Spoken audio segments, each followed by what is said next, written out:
Hello fashion sewers, in today's tutorial I'm going to be showing you how to lay your sewing patterns onto the bias grain of your fashion fabric. I'm Colleen G. Lee and this is Fashion Sewing Blog TV. The problem that you have when you're working with your sewing patterns that need to be cut on the bias is space. Hence the reason I'm working on my living room floor.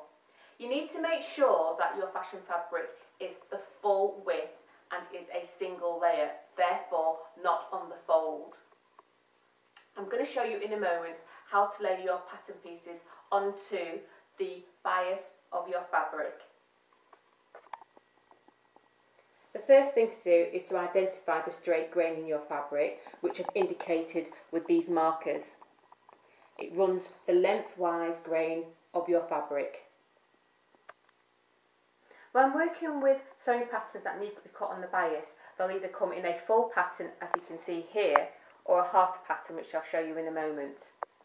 Regardless of what pattern piece you're working with, it will have a 45-degree straight grain line, which is the bias grain.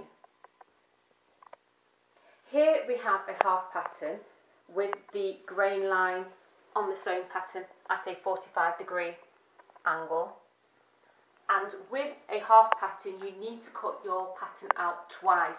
Make sure that when you cut it out for the second time, that you are turning your sewing pattern piece over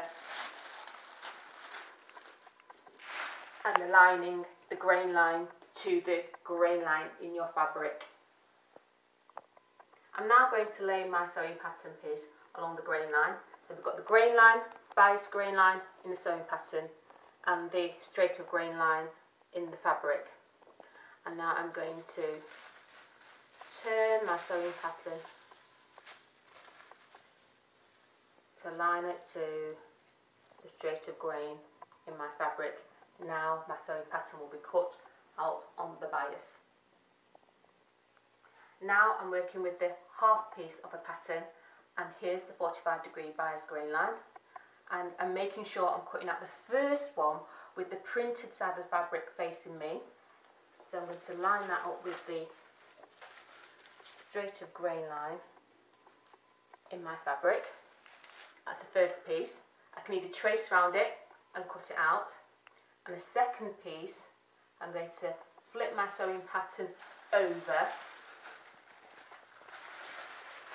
And again, it will be making sure that I line my grain line,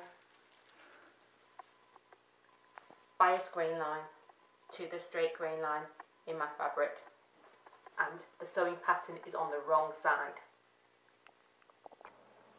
Well, I hope you found that video tutorial helpful. You just have to be aware that when you're working with sewing patterns that need to be cut on the bias, that you're working with a single layer of fabric, therefore you need space. If you have any comments or queries, please do not hesitate to contact me, and I'll see you in my next video.